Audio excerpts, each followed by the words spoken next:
On the northern rise of Bradmere, where the ground lifted itself with mild, self-conscious effort above the cabbage fields, Candle Hill stood as it always had, tidy, grassed, faintly apologetic. It was not a place of grand views or dramatic silhouettes, only a small hump of land where the chapel committee had, years before, placed a stone bench, a wrought iron lantern post, and a modest wooden cross that looked as if it might once have been part of a garden feature.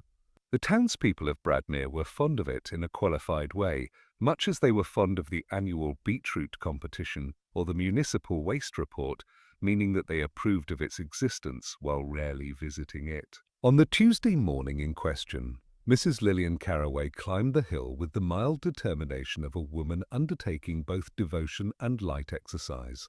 She paused twice, more from habit than necessity, and adjusted her hat-pin as though the wind, which was not present, might have disturbed it. Though Mrs. Carraway had been visiting Candle Hill every Tuesday for the past 8 years, ever since her husband's passing, and she believed with quiet firmness that the hill offered a better quality of silence than most other locations in Bradmere. She reached the stone bench shortly before 9 o'clock and placed her basket upon it, arranging the contents with care. A small thermos of tea, a folded handkerchief, and a short beeswax candle wrapped in tissue. She always lit the candle before saying her prayer, a private ritual she had not explained to anyone, including the vicar, who had once queried the scorch marks at the base of the lantern post with polite but visible confusion. This morning the lantern door stood ajar. It was not wide open, nor was it broken. It simply rested at an angle of mild discourtesy, as if someone had meant to close it and lost interest half an inch before completion. Mrs. Carraway noticed this immediately and felt a small tightening in her chest, which she chose, characteristically, to interpret as a chill from the breeze that had very recently not existed. She approached with caution that might have suggested a wild animal, though Bradmere's most dangerous wildlife consisted of ambitious pigeons. Inside the lantern housing, the matches tin, which she kept there with the silent consent of the hill, was not where it should have been. It was placed instead on the stone base, tilted slightly, the lid not fully resting in its confidence. Mrs. Carraway did not gasp. She was not a gasping woman. She merely paused with the long-suffering patience of one who regularly found the cheese counter out of cheddar, and looked more carefully. The candle stub from her previous visit was gone. In its place lay a thin scatter of grey ash, and most disturbingly of all, a faint, oily smear upon the glass of the lantern, as though someone had touched it with fingers not quite clean, then thought better of leaving a more obvious mark.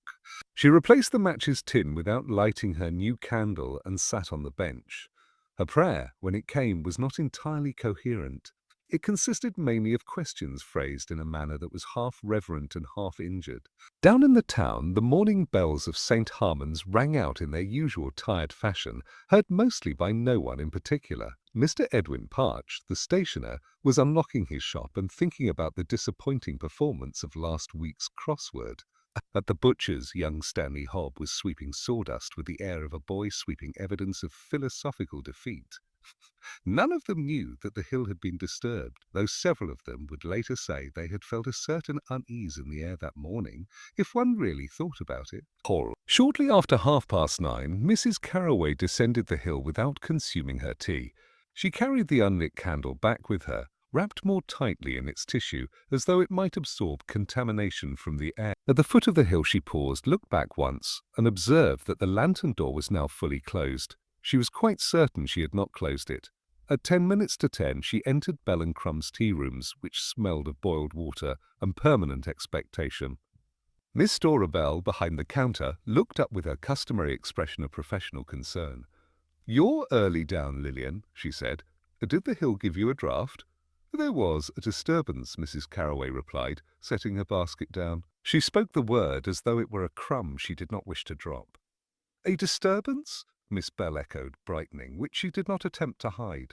"Yes," Mrs. Carraway said. "Someone has interfered with the lantern."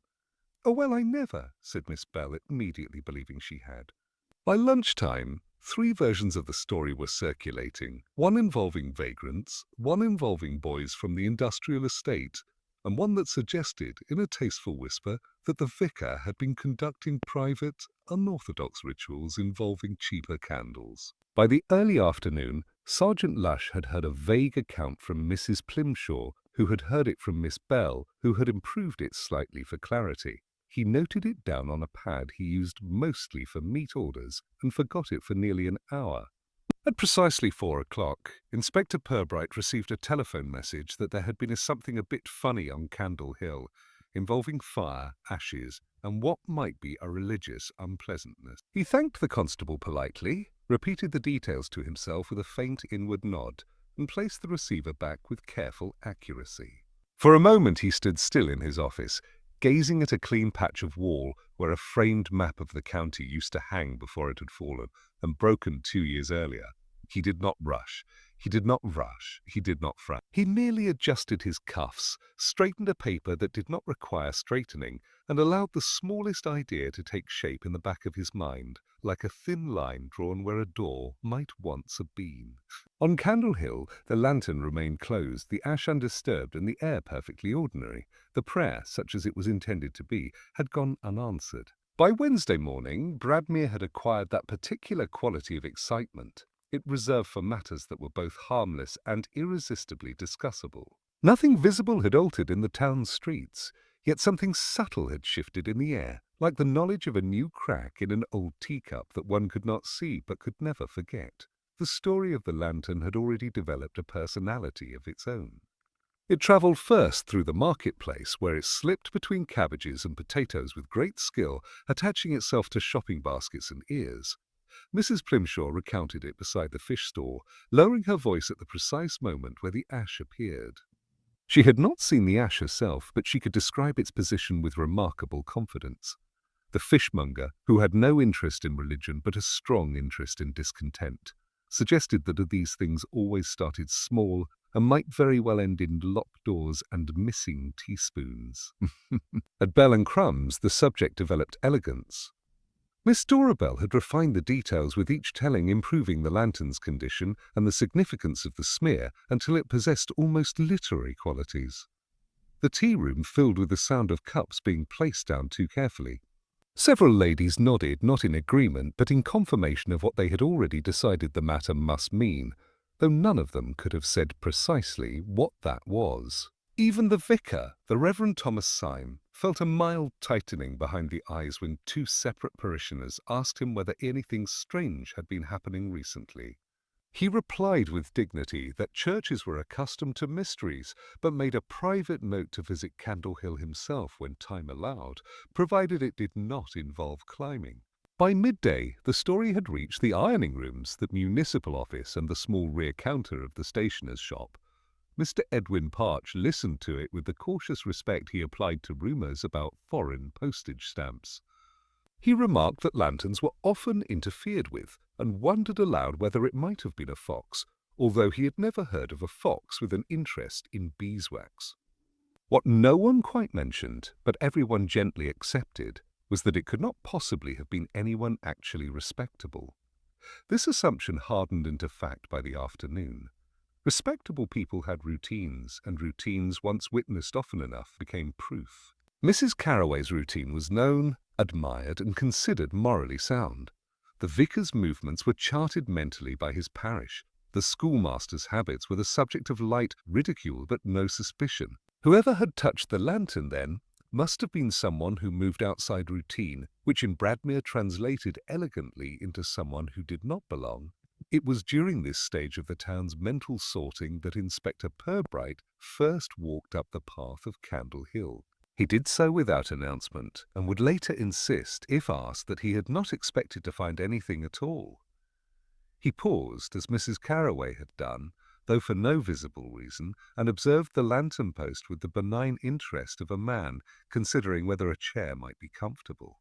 The lantern was closed. The ground beneath it showed the slight untidiness of grass pressed and then relieved, a faint memory of feet that had stood and shifted. Inside, the glass still bore the faint shadow of a smear, now half polished by wind and time. Purbright noticed it and did not comment. He sat on the stone bench and removed his hat, placing it carefully beside him, not because of heat, but because the act felt appropriate. From this position he could see the town in a softened version of itself, roofs lowered by distance, chimney pots turned into mild suggestions rather than firm realities. Behind him, the limestone ridge rose in gentle layers, old and faintly self-satisfied. He remained there for some minutes. Down below, preparedness for speculation increased. Mr. Stanley Hobb told a customer that something nasty had happened, although he could not say quite what and felt improved by saying it.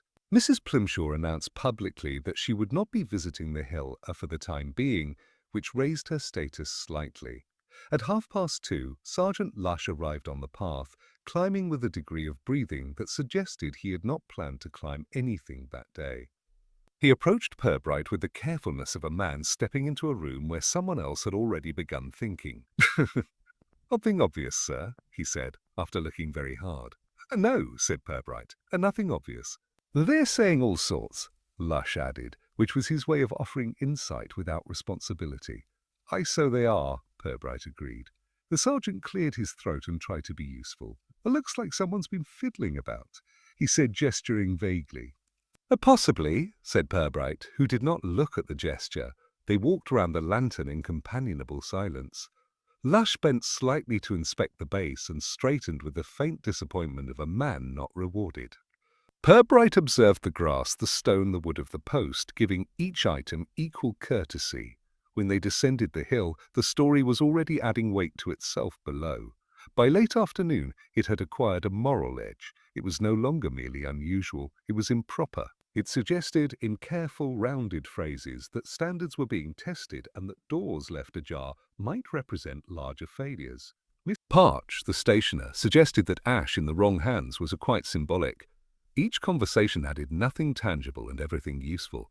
The town, meanwhile, adjusted to the presence of inquiry with politeness. Voices became softer, doors closed more gently. People stood in slightly better posture when noticing the inspector's approach, as if guilt were contagious through spinal alignment. At 2:30, Purbright met Mrs. Carroway in her parlour. She had laid out biscuits that had not been chosen for enjoyment, but for correctness. The room was very still, as if it too had been waiting for an explanation. "When you arrived on the hill," Purbright asked, "did you see anyone?" "No," she said, and meant only that she had seen no one in the way that mattered. "Did you hear anything unusual?" "Only the wind," she said, though there had been none. "And the candle?" he said. "It was entirely gone." She folded her hands. "I should have blown it out more carefully the previous week," she said, introducing guilt with great delicacy. Purbright said nothing for a moment, then asked, "Did you notice anything else, however small?" She hesitated. "The smell," she said, "not smoke exactly. More greasy." Purbright inclined his head slightly as a man acknowledging a detail that would be useful later. By late afternoon, the inquiry had acquired a respectable shape in Bradmere. This disturbed the town more than the original incident. It suggested that Candle Hill was no longer merely a subject, but a matter. People began to think of themselves in relation to it, where they had been, what they might have been seen to do, and in some cases, what they had long ago done and told no one out of modesty. Sergeant Lush followed Purbright like a shadow that tried very hard. "Any ideas, sir?" he asked at the corner of Market Street. Said Purbright, "All of them wrong." "That's a comfort," said Lush. In the evening, as daylight drained politely from the town, Purbright walked once more near Candle Hill without climbing it. From below, the lantern post was only a suggestion of itself, a thin line against the soft grey of the sky. It seemed entirely ordinary. So far, by Friday, Bradmere had reached the stage of concern that required a solution not so much for justice as for comfort. The discomfort no longer lay in what had happened on Candle Hill, which remained faint and elusive, but in the absence of a person to attach it to. Without a person, the town felt itself to be floating in a story with no proper ending. Such a condition could not be tolerated indefinitely. It was therefore a relief of a peculiar civic kind when a respectable name was finally placed upon the matter. The suggestion emerged, not from the police, but from the council offices, where suspicion had been growing in a careful, upholstered environment. Mr. Harold Winthrop was not present when his name was first spoken. This was merciful, since it allowed it to be said with proper gravity. He was, after all, the assistant clerk to the parish council, a man of narrow collar, precise movements, and a devotion to order that had once been publicly commended in the minutes of a meeting. "He's always had opinions," Magistrate Follins remarked mildly, as though discussing the weather. "Or particularly about appearances," added Councillor Bream, who disliked mess in all forms, including theoretical ones. What was being quietly assembled was a version of events in which Mr. Winthrop, alarmed by the casual nature of devotional behaviour on Candle Hill, had taken it upon himself to make an adjustment. He would have approached the lantern with good intentions, reorganized its contents, possibly removed the candle on the grounds of safety, and then, being a man less gifted in closure than in opening, left the door askew.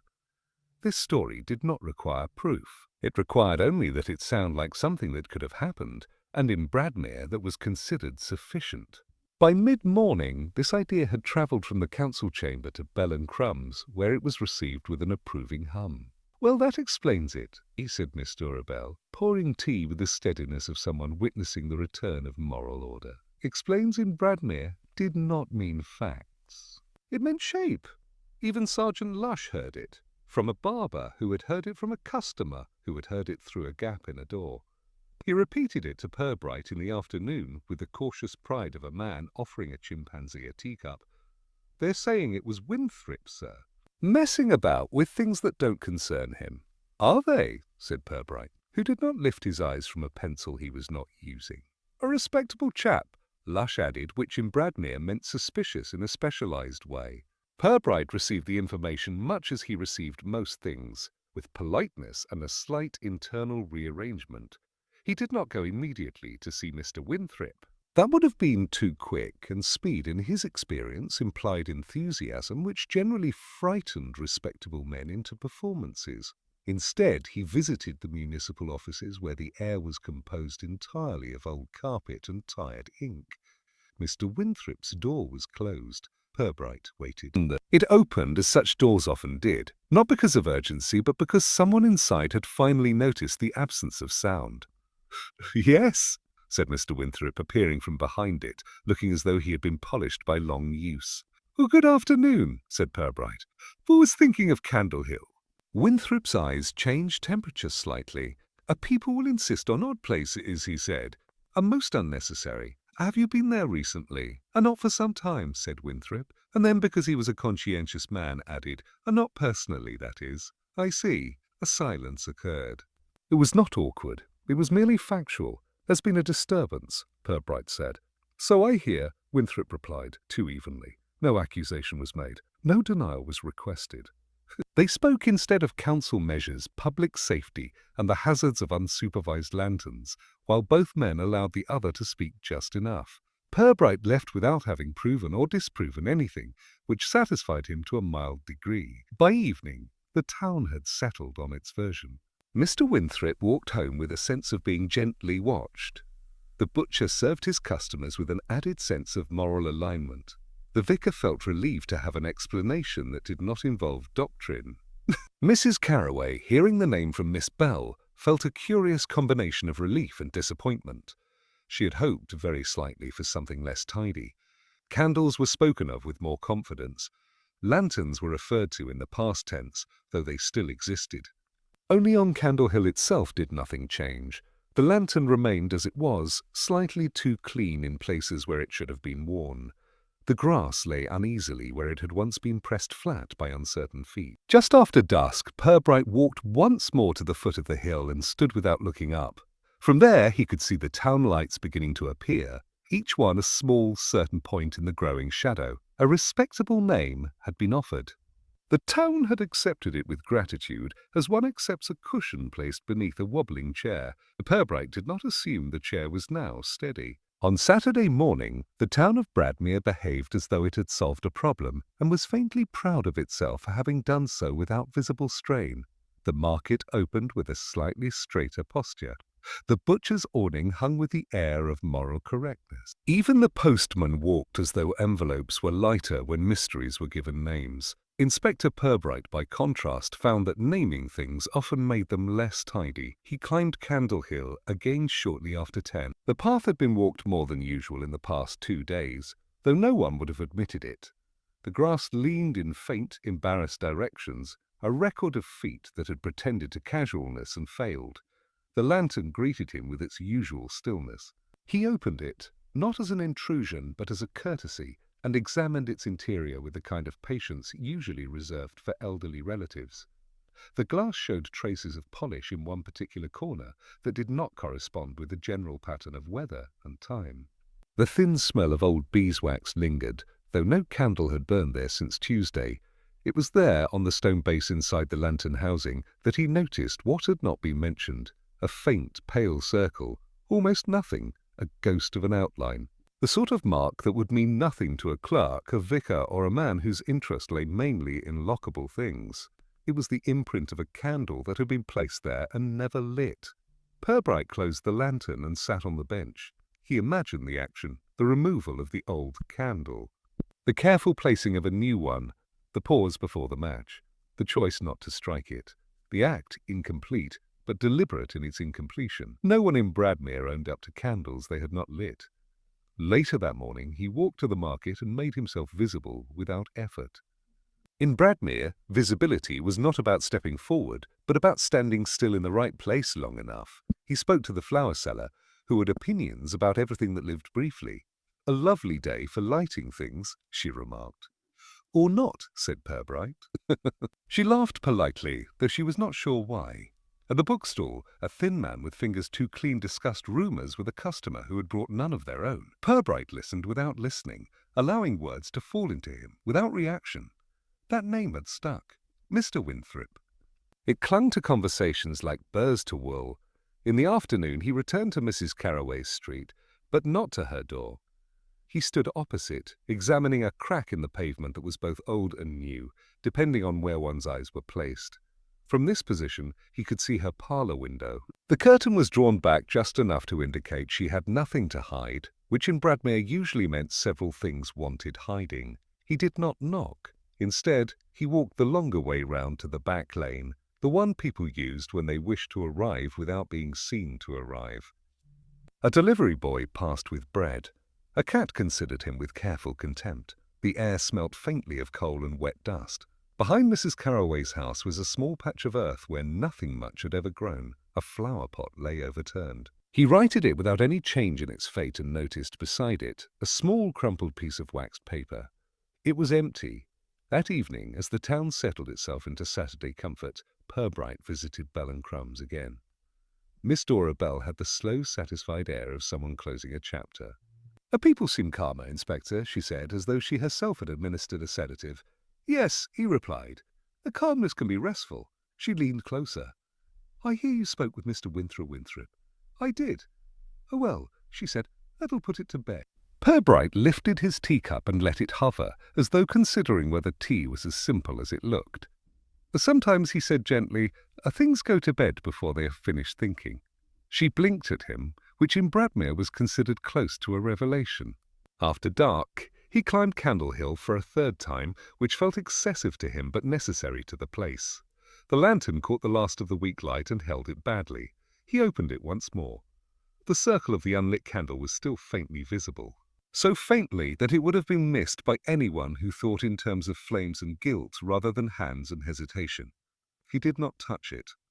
He closed the lantern and stood considering the town below, the tidy windows, the regular intervals of lamplight. Somewhere down there, someone had placed a candle and declined to burn it. Someone had performed half a ritual and walked away. It was not vandalism. It was not fear. It was something more controlled, more deliberate, something like a message. As he descended the hill, his foot brushed the grass near the base of the lantern post. A faint line of disturbance, barely visible, crossed the ground at an angle opposite to the usual path. Someone had stood there, facing not the bench but the town, looking down, marking time, remembering where not to strike a match. By Sunday, Bradmere had learnt how to live with the disturbance without quite letting it sit down. It had become the sort of thing carried gently between remarks about weather and bread, never fully stated, but always present, like a draught that could not be traced to any particular window. Inspector Purbright spent the morning walking rather than asking. He found that walking gave people time to remember what annoyed them. At the newsagent's, Mrs. Hallow greeted him with a smile sharpened by long practice. She sold papers as though they were mildly personal. "A strange week," she said without being pressed. "Yes," said Purbright. "The strange weeks have a way of finding their places. I never cared for that hill," Mrs. Hallow continued. "Always thought it attracted attention." "And what sort of attention?" "Oh, the wrong sort," she said. "People thinking thoughts in public." Purbright nodded as if she had named a medical condition. At the draper's, Mr. Castleton adjusted ribbons that needed no adjustment. He spoke with the air of a man who had once been overlooked and had never forgiven the town for it. "There's too much private business these days," he remarked, folding a length of cloth with faint hostility. "People don't respect the ordinary anymore. Does that worry you?" Purbright asked. Mr. Castleton lifted his chin slightly. "Only when it happens near where I can see it," he said. Each quiet life contained its narrow grievance, rolled up neatly like fabric, rarely unfolded except in passing. Purbright did not ask them to unfold. He merely observed the places where their fingers tightened. In the afternoon he called upon Mrs. Tebbit, who lived in a house that smelled of boiled cabbage and careful restraint. She had once been a school assistant and still corrected people's grammar silently. "A Candle Hill is too open," she said, pouring tea with precision. "People behave differently when they're on ground that rises." "In what way?" Purbright asked. "They think someone is watching," she said. "Even when no one is, are they?" Mrs. Tebbit paused. "One never knows," she said, and did not smile. From there he walked towards the edge of town, where the allotments lay in obedient strips. Mr. Jarvis was bent over a bed of leeks, behaving as though vegetables were a moral responsibility. "A morning," said Jarvis without looking up. "A morning," said Purbright. "Any luck with your little business?" "I'm not sure it's little," Purbright replied. Jarvis snorted. "It's always the tidy ones," he said. "Not the boys who break hedges or the men who shout. It's the ones who like things neat." "Ooh, they're the trouble, because—" "They notice when things aren't," said Jarvis simply. By late afternoon the pattern had become clearer, though not in the way a diagram would have shown it. Resentments lay thin and quiet, like hairline cracks in china. Never enough to cause a break, but too many to be dismissed. People were annoyed about space, about behavior, about who was seen and who was not, about hilltops and rituals and small freedoms conducted without approval. Purbright did not write this down. That evening he attended the chapel not for worship, but because it seemed the kind of place where matters were left in drawers. Only 3 people were there. Mrs. Carraway in her usual place, her face composed into something like patience, the verger shifting hymn books he had no intention of using, and a man Purbright had seen only once before, seated near the back, Mr. Arthur Pell. Mr. Pell was a thin man with the faintly bruised air of someone who had once been important in a way that no one remembered clearly. He lived on the outer road and was known for having resigned some years before from a position nobody now mentioned. During the hymn, Mr. Pell did not sing. His lips moved without sound, which was a form of honesty. Afterwards, as people gathered their coats, Purbright spoke to him in the doorway. "You live near the quarry," he said conversationally. "Yes," said Pell. "Do you walk up Candle Hill?" "No," said Pell, too quickly. "No reason?" said Pell too quickly. "No reason." Silence, brief and polite. "People say strange things about it," Pell added, though no one had asked. "So I hear." Mr. Pell looked past Purbright, as if the street behind him might provide a better ending to the conversation. "People get ideas," he said. "That's all that's wrong with this town." They parted without harshness. Later, in the fading light, Purbright walked the lane that led behind the chapel grounds. The limestone ridge rose with its quiet dignity, a shallow pale curve against the settling dusk. From this angle, Candle Hill could be seen not as a place of devotion, but as a slight fault in the careful flatness of Bradmere, a bump that spoiled the clean line of the horizon. He began to understand that the disturbance was not in what had been done, but in where it had been done. Some people resented the hill because it allowed privacy without permission. Others resented it because it suggested meaning without supervision. Still others simply disliked that something stood slightly higher than the rest. All grievances were quiet, all were narrow, each fitted comfortably into ordinary life. He stood there for some time, listening to the town breathing behind him. A dog barked once and stopped, as if remembering a rule. A back door closed with unnecessary care. Far above the lantern was a faint black shape against the dull sky.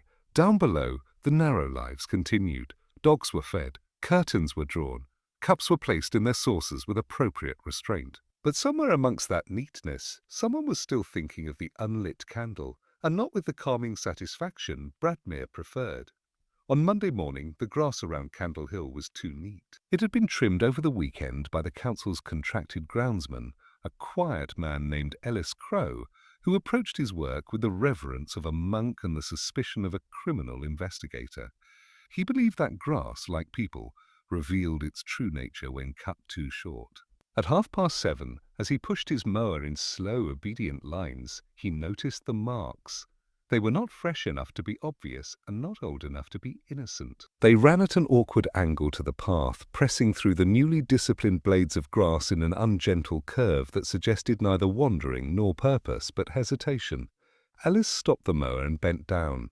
He did not like footprints. Footprints implied stories. By 8:30, Sergeant Lush was puffing quietly up the hill, his shoes unsuited to incline and his temperament unsuited to subtlety. Ellis pointed with a finger that trembled only slightly. "Oh, someone's been up here late," he said. "People are always up here," Lush replied, though he believed Ellis absolutely.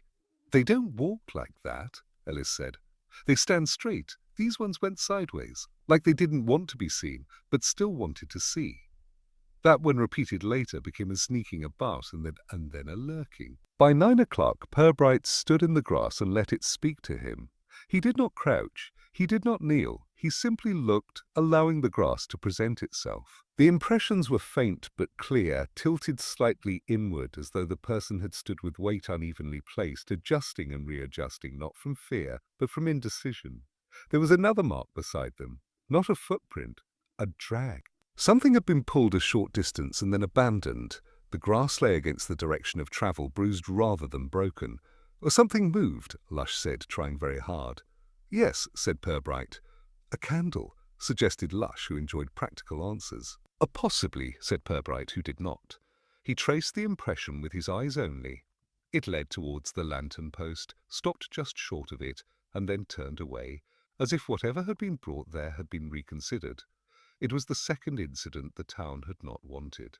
By midday, the market buzz had regained its sharper edge. Now there were marks. Marks were a development. Marks meant intention. Mrs. Plimshaw described them as a booted criminal tracks before she had actually heard whether boots were involved.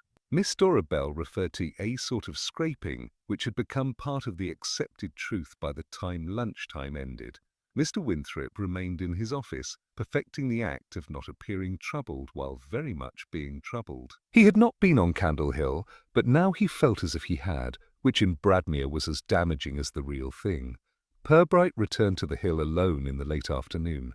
The sun lowered itself towards the town with a lack of commitment. Shadows lengthened in the careful, apologetic way that made everything seem older than it was. He walked the line of the drag more slowly. Beneath the lantern, he saw something that had not been there before. The lantern was slightly turned, only slightly. It no longer faced the bench directly. It was angled toward the town. This did not require announcement. It did not demand a report. It merely existed quietly and accusingly. Someone had changed the way the light would fall. He stood on the far side of the lantern, exactly where the sideways footprints had paused, and followed the imagined line of sight. Below him, the town lay in its careful order.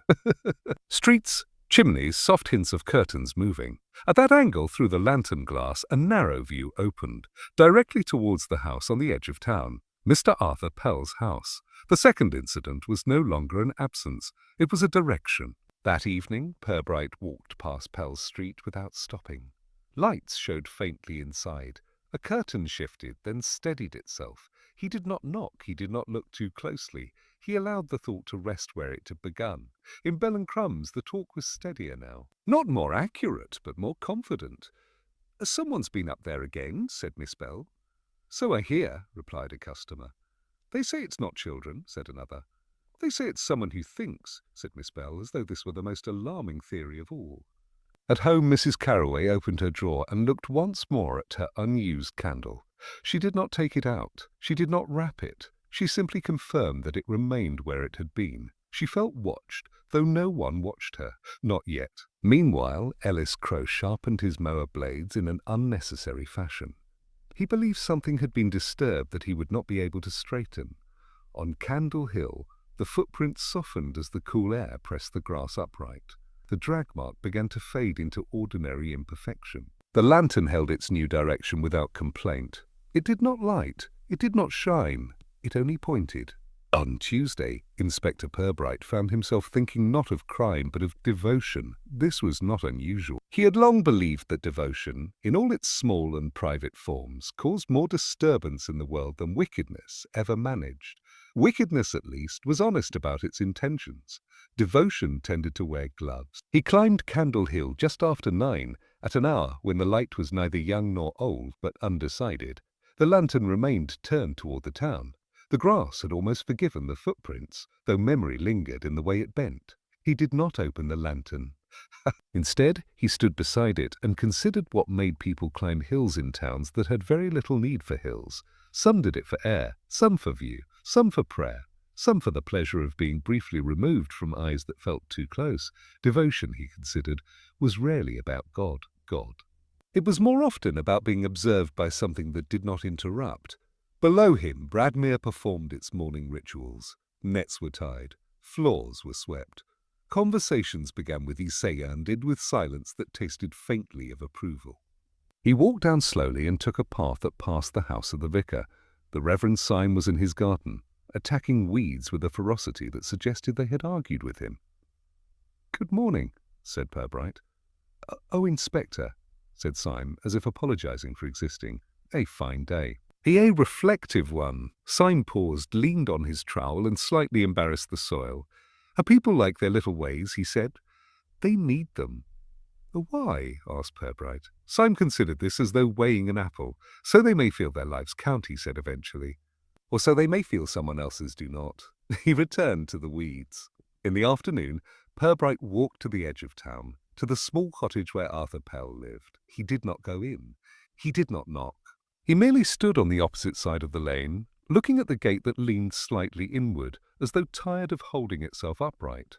A lace curtain moved. Or did not. Pell's face did not appear. Purbright felt the quiet itch of a question that would wait when it suited him. He remembered Mrs. Carraway's unlit candle. It had not been fear that prevented the match. It had been something more complex, a sense of interruption, a feeling that the act, once so personal, had been invaded and rendered unsuitable. Devotion, once watched, became performance. Performance, once doubted, became resentment, and resentment, once turned outward, acquired direction. He returned through the back lanes where nothing grew straight and everything smelled faintly of wet soot. He passed Mrs. Tebbett's small windows and heard her radio murmuring hymns that were out of season. He paused briefly at the bend of the hedge that concealed nothing but suggested privacy. At Bellencrum's that evening, the mood had shifted. People spoke in lower tones. Not because they feared being overheard, but because they enjoyed the sensation. "Something's wrong up there," said Miss Dorabelle. "Yes," agreed a woman with a hat that suggested authority. "It isn't just mischief. No, it feels like watching." The word rested on the table between them, and no one picked it up.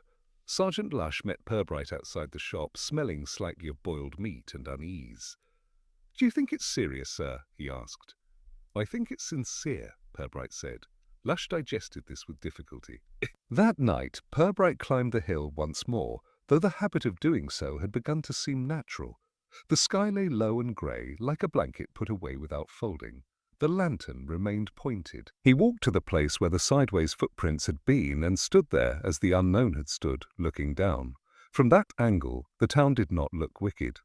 It looked careful. It looked contained. It looked like a place that did not like being observed from above. He imagined Arthur Pell standing where he now stood. Pell, who had once held a small office in the council and lost it when a younger man suggested improvements. Pell, who had grown quiet not from peace but from being passed over in the street by those who once nodded. Pell, who now lived near the quarry where the ground dipped instead of rose.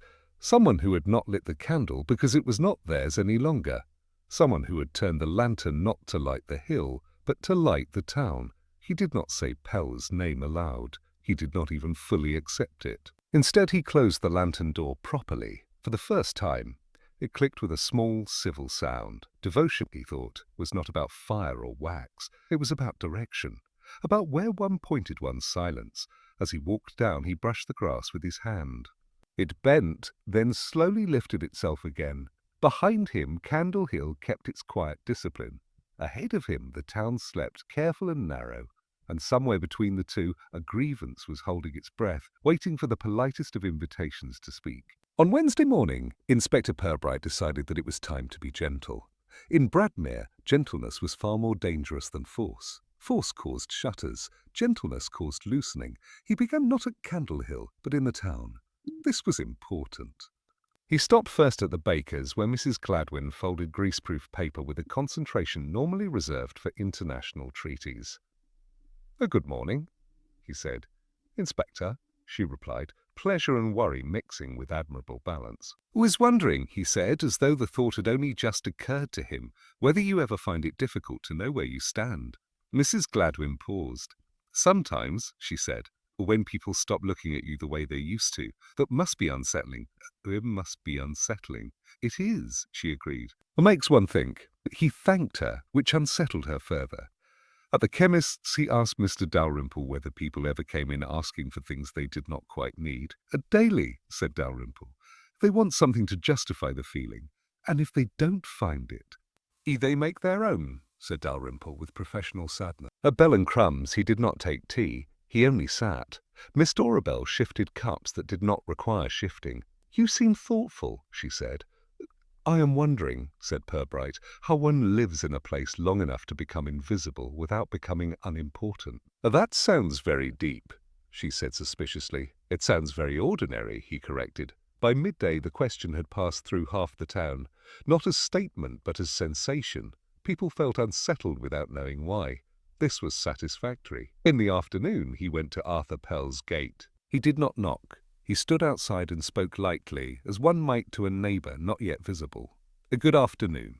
There was movement behind the curtain. No reply. "I was passing and wondered," Purbright continued, not raising his voice, "whether you ever found hills difficult." Silence shaped and held. He added, after a pause that felt unimportant but was not, and not the climbing of them, but their presence. Opened. Arthur Pell stood there like a man who had rehearsed not to respond and forgotten which rehearsal was the most recent. "I don't know what you're talking about," he said. "That's quite all right," Purbright replied. "I wasn't certain I did either." He did not step forward. He did not accuse. He did not enter. He simply allowed the air between them to behave naturally. "He wouldn't come in," Pell said finally, because silence was unbearable when one stood inside it. "If it wouldn't trouble you." Inside, the house smelt of coal dust and old attempts at dignity. Everything was clean in the way that suggested cleaning had replaced something else long ago. They sat. Purbright did not remove his hat. "I hear," he said mildly, "that Candle Hill takes on new meanings." People like to talk," Pell said too quickly. "They do. I've never liked that place." "I wouldn't have thought you would," said Purbright very gently. Very gently. Pell's fingers tightened on the arm of his chair. "I was a councilman once," he said suddenly. "Yes," said Purbright. "They stopped asking me things, stopped looking. That can feel like erasure." Pell swallowed. "I go walking," he said. "That's all, I'm sure." "I'm sure." A long pause settled between them, not as an enemy but as a guest. Purbright leaned slightly forward. He asked his question as though it cost him something. "Forgive me," he said, "but when one places a candle in a lantern, is it worse to light it or to leave it unlit?" Pell laughed. It was not laughter. It was the sound of something breaking and pretending it was not. "I don't know what you mean," he said. "Or I wasn't sure if you would." Pell stood suddenly. "You don't understand," he said, voice too tight for anger. "They all stand down there and talk and act as though nothing stands above them." "Yet it does," Purbright said quietly. "I only wanted them to look." Once, very carefully, Purbright tilted his head. "Did they?" Pell stared at the wall. "No," he said. Silence returned, now properly shaped. "I'm not here to trouble you," Purbright said. "I'm only interested in whether you feel better." "I don't. Am worse?" Pell considered this honestly. "No." "Then we won't rush anything," Purbright said. He rose. He put on his hat. At the door he paused. "Would you mind very much," he asked, as if asking for sugar, "if I walked up the hill again this evening?" Pell's face changed. "No," he said. "That would be all." Outside, the air felt simpler. Purbright walked away slowly. Behind him, the lace curtain trembled. That evening, he did not go straight to Candle Hill. He walked the streets. He allowed himself to be seen. People looked at him differently now, as though he were both there and elsewhere. At dusk, he climbed the hill. The lantern remained turned. He opened it. Inside, nothing had changed, but the silence felt heavier. He turned just slightly and looked down towards Pell's house. A light showed at the window. He did not smile. He did not nod. He only waited. The kindest questions did not demand answers. They created conditions in which answers could no longer hide. The grass whispered as the night moved through it. The lantern remained open. The unlit candle's ghost mark lingered on stone. And down in the town, a man sat in a chair and understood, for the first time in years, that someone had listened without taking from him, which was, in its quiet way, far more dangerous than any accusation. The parlour of Magistrate Follins was warm in the particular manner of rooms that hosted small truths and large denials. It smelled of furniture, polish, coal smoke, and the faint ghost of sherry. On Thursday evening, several chairs were drawn into a polite semicircle, as if conversation itself had been invited and given a place to sit. Inspector Purbright arrived precisely when it seemed natural that he might. Mrs. Carraway was already there, hands folded around a cup she had not touched. Reverend Syme sat in a chair that suggested moral support without entanglement.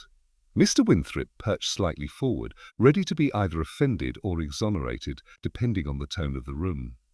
And Arthur Pell sat nearest the fire, not for warmth, but because leaving would have seemed discourteous on.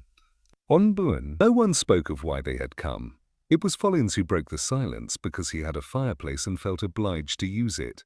"We thought it best," he said, "to clear the air." Very good idea," said Purbright. He did not sit at once. He stood near the mantelpiece, hands resting gently together, as if holding something fragile that could not be seen.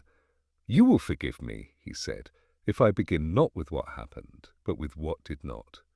They watched him. "A no candle," he continued, "a no flame, no fire. That, I think, is what disturbed the town most. We are used to fire being wrong. We are less used to its absence being deliberate." Mrs. Carraway lowered her eyes. "The candle was placed," he said gently, and she looked up again.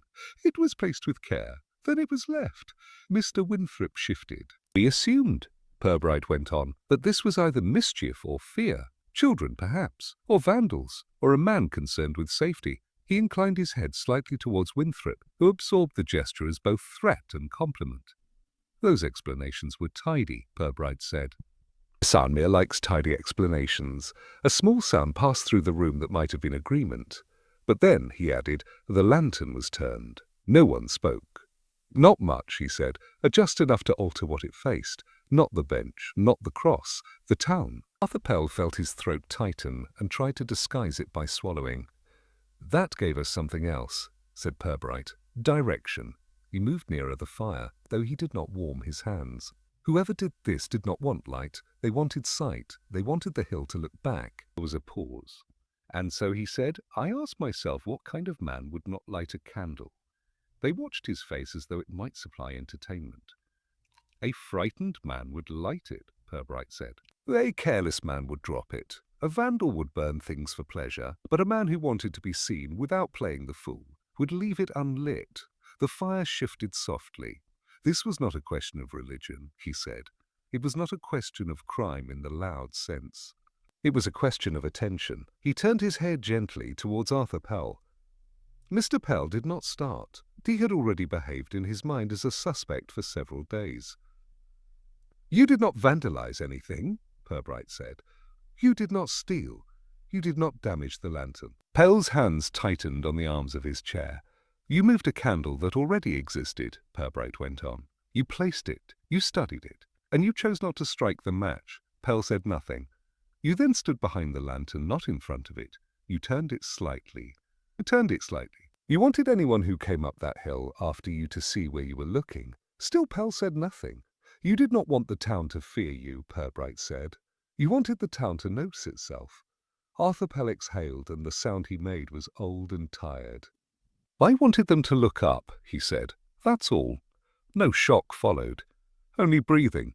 They never saw me," Pell went on. "And not when I worked with them. Not when I stopped. I stood in the street and they looked through me like I was the post. Mrs. Carraway, without meaning to, made a small sound of sympathy. I didn't want to harm anything, Pell said. I don't know how to harm things. I only know how to move them. Purbright nodded. You did no real harm, he said. And you did not succeed in what you hoped, though you came closer than you might think. Magistrate Follins cleared his throat, but surely Purbright lifted a hand just slightly. Follins stopped. This, Purbright said, is not a matter for thunder. It is a matter for quiet correction. He looked at Pell. You will not go to the hill again in that way, he said, not as an order, but as a courtesy. No, Pell said. I don't think I will. And you, Purbright added, turning to the rest, will not make him into something he is not. Mr. Winthrop nodded briskly, having already turned the matter into something manageable. Mrs. Carraway folded her hands more tightly. The room warmed slightly, as if relieved. When it was done, tea was poured, biscuits were offered, and in some cases eaten. Pell remained by the fire, not because he was permitted, but because he was no longer being considered. Purbright stayed a few minutes longer, saying nothing, watching steam rise from cups. When he left, the air outside was cool and entirely ordinary. He walked past the silent shops and the careful windows and up, not to Candle Hill, but along the street where the houses leaned slightly into themselves. Pell's light was on. He did not look in, he did not look back.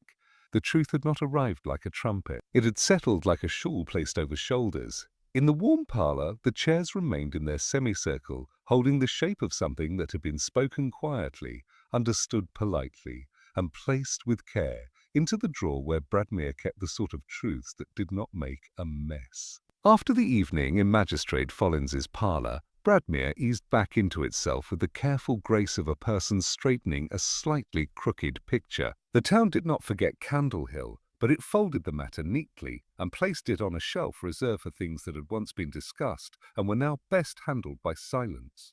On Friday morning, shopkeepers opened their doors with a fraction less tension in their shoulders. The market stalls settled into their accustomed rhythms. Potatoes were weighed. Cabbages were examined. No one mentioned lanterns aloud, though several people thought of them briefly and then dismissed the thought as one dismisses a draught by pulling a curtain a little closer. Carraway lit her kitchen stove with deliberation and watched the small obedient flame with a mixture of comfort and reconsideration. She did not take her candle from the drawer. She did not throw it away. She left it where it lay, wrapped in tissue, as something that might be returned to at a later and more suitable time. She found that this did not trouble her as much as she had expected. At the municipal office, Mr. Winthrop went through his papers in a manner that suggested he was once again part of the forward-moving machinery of life. Names were checked, items were underlined, the business of order resumed, and this pleased him. He allowed himself to believe that he had been almost involved in something regrettable, and derived a modest satisfaction from having escaped involvement entirely. Arthur Pell rose late that morning. He had not slept particularly well, but he had slept honestly, which was a novelty. The light through his thin curtains was pale and unambitious. He made tea and drank it standing by the sink, listening to the faint sounds of life beginning again along the lane. He did not feel triumphant. He did not feel defeated. He felt for the first time in years as though something had been spoken that had never been spoken before. He did not go near Candle Hill. Inspector Purbright spent the morning in his office, sorting papers that had waited for him with the patient air of furniture. He wrote a brief report in a restrained hand, using words that solved matters without disturbing them. He avoided phrases that felt sharp. He favoured those that folded gently at the edges. At midday, Sergeant Lush brought him tea and stood in the doorway as though hoping to be allowed to stand somewhere else. "All settled, sir?" he asked. "All considered," Purbright replied. Lush nodded. "A funny little business." "Yes," said Purbright. "Those are often the truest." In the afternoon he walked to Candle Hill alone. The path had been trimmed again. The grass stood as upright as it ever did, though perhaps not quite as convincingly. The lantern remained turned slightly away from the bench, though less defiantly so, as if time had allowed it to forget the exact reason for its disobedience. He sat on the stone bench and removed his hat, placing it beside him as he had done before. It was quiet. Below, the town moved in the gentle, continuous pattern of things that believed themselves unremarkable. Doors opened and closed. A dog barked and was cautioned. Somewhere a wireless played faintly, a voice rising and falling in a language that suggested distant importance. He opened the lantern. Inside, the pale mark of the unlit candle had begun to fade, though it was not yet gone. The glass showed a dull shine where it had once been smudged and then cleaned, and then half smudged again by the passing of air and time. Nothing inside suggested fire. Everything suggested memory. Purbright closed the lantern carefully. He looked towards the town. From this height, it did not look wicked or small. It looked human. It looked full of folded grievances and tiny kindnesses, of narrow minds and careful hearts, of habits that endured because without them the days would feel too wide.